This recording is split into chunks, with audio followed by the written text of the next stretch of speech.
Hello, students. Let's talk about grammar today.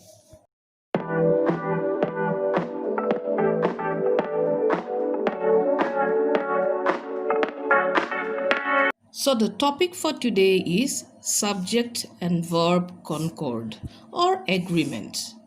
So, it's a part one of our lesson, and I'm going to give you a brief introduction to it. So, what is subject and verb concord? It means agreement of the verb with the subject.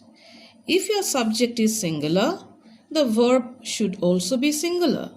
And if the subject is plural, the verb should be plural. So, in a way, the subject and verb should be like friends and should agree with one another. Now, let's look at an example. He has done his homework. Our subject is singular he, and so the verb also is singular. They have done their homework. Okay, their homework should not be his, their homework, because our subject is plural and so our verb is also plural. Now let's look at a very important fact while doing subject and verb concord. This topic or theory can only be applied to the present tenses and simple past and past continuous tense. So we know there are four present tenses: simple present, present continuous, present perfect continuous, and then simple past and past continuous. We can apply this theory of subject and verb agreement. Now let's look at some common examples first. Number one, Ronald and Donald are good friends. So Ronald, Donald, two singular nouns joined by the conjunction and is plural. So a plural verb. However, here you can see bread and butter. Both are two singular nouns and joined by n. But the verb should be singular is. Why? Because it is talking about one idea, means expressing one particular idea. So it should be singular. Now look at the second example. My brother or sister is guilty. If two singular nouns are joined by or, the verb should be singular. Now look at the second one. Neither my brother nor my sister is guilty. Again, two singular nouns. If they are joined by neither nor, the verb should be singular. Look at the third one. Either my sister or my brother is guilty. Again, two singular nouns joined by either or. The verb again should be singular.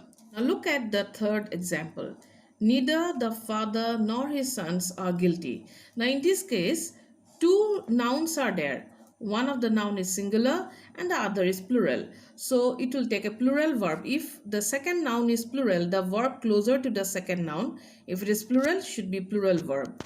Now look at the second one. Neither the sons nor their father. Now this verb is closer to this noun and this noun is singular, so the verb should be singular. So this is an exception to rule number 2. Let's look at the fourth example. The politician as well as a journalist is expected shortly. Now the politician as well as a journalist. Now our subject is the politician. It is singular. So the verb has to be singular. This particular is a phrase as well as the journalist. Though there is a plural subject here, but it is an additional phrase. So our concern is only about the subject and verb agreement. So we have to concentrate on the subject. Another example, the teacher along with the students is reading in the library. So our subject is the teacher, it is singular, so the verb is singular. Along with the students, though we have a plural subject here, but it is a prepositional phrase, so we are only taking it as an additional part of the subject but not the main subject. Okay? Example number 5. Sentences beginning with here and there will take either a singular verb or a plural verb depending on the noun after the verb. If the noun is singular, then the verb will be singular. If the noun is plural, then the verb will be plural. So here comes the bus. So comes a singular verb. There are 4 apples. 4 apples is plural subject, so the verb is plural. There is a high tide today. A high tide is singular, so the verb is singular. Here is the file. The file is singular, so the verb is singular. Finally, let's look at the last example here. Now, if your subject is talking about distances or periods of time or sums of money when considered as a unit, then the verb has to be always singular. For example, 3 miles is too far to walk. Distances, 3 miles are subject.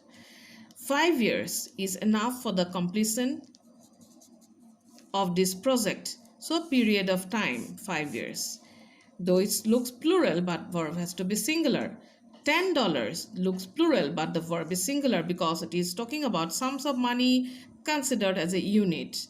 $10 is a high price to pay. So that's all for the first video. So meet you in the next class with more rules to come by. Bye-bye.